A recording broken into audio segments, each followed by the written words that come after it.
The Center for Deliberative Democracy is where the home of deliberative polling is. It was created by James Fishkin in the late 80s. And since then, we've been implementing the method of deliberative polling in over 30 countries and over 120 plus projects. We've been really excited to be able to implement it in a variety of issues as well, from climate, energy to education, pensions, and on varying levels of government. And we've seen it have significant policy impact. When politicians and talk show hosts seem to be able to say anything without consequence, what hope have we to operate in a relative foundation of truth? And can we bring back fairness doctrine? It seems like the press has changed dramatically and that virtually all reporting now has an agenda.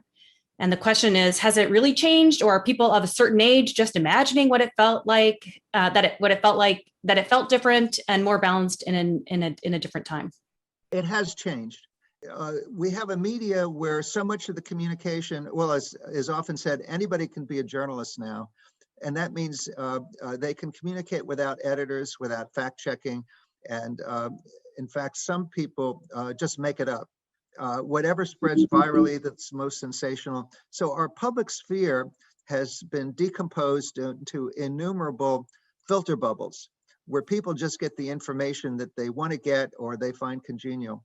So that makes deliberation more important, because if we carefully curate a good basis for discussion on a highly contested issue, and we can spread that deliberation, and we can also show what the public thinks when it weighs the information and the arguments on either side, we can set an example and also provide policymakers with what could really solve the problem.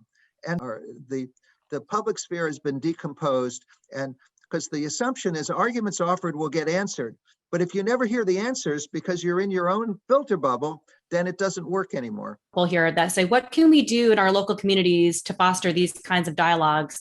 And are there any techniques that what we can apply in one-on-one conversations with someone who disagrees with me politically? Do you have any thoughts on that? Well, deliberation is both an art and a method, as it's been developed by the Center for Deliberative Democracy. And what we're trying to do, we can use the method with random samples to come to judgments about what a public in Texas or Los Angeles or the United States of America or Mongolia would think if they could all come together to deliberate on a set of issues. Because if it's a random scientific sample, we can extrapolate to the whole public. But we can also just get people deliberating and get people talking to one another and engaging one another with norms of mutual respect, careful listening, and fact-based information, and all of the other ground rules that the method of democratic deliberation mobilizes. High school deliberation that the Center for Deliberative Democracy is about to organize and is very important. And this is something that could be done, Emily, in every high school in the United States, should be done in every high school in the United States as part of a rebirth of the entire concept of civic education. And the tool that's been developed working with Stanford professor of management science and engineering, Ashish Goel, to develop the automated moderator gives us enormous capacity to scale this up. So I would push that as an option. I think this will be a national experiment of young people from 18 to 28 in deliberation, and it's as an experiment. We'll learn a lot, but I think that our aspiration is to spread deliberation in the schools and to young people and to civic groups. And we want to cooperate with those. And we have this technology which we can make available. We have a template. We have plans for America in One Room. We've raised half the money.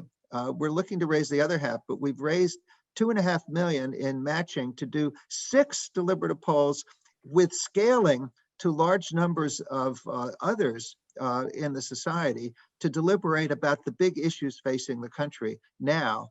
Do 6 for the price of 1. We can do this online very effectively. And I was very surprised when the Chileans did this a few weekends ago, Friday, Saturday, Sunday, all day, people, my colleagues are talking about Zoom fatigue, which is definitely there, but they bonded so much in the small groups with our technology that they were crying at the end. By Sunday night, they didn't want to stop. And then they were organizing reunions because they were really understanding each other. And this was about reform of the pension system, which is a big deal in Chile right now. So I think that this could spread to the broader society, and we need help. We want allies. We're raising money with some success, but we also think local projects can be very useful, and we are available to collaborate.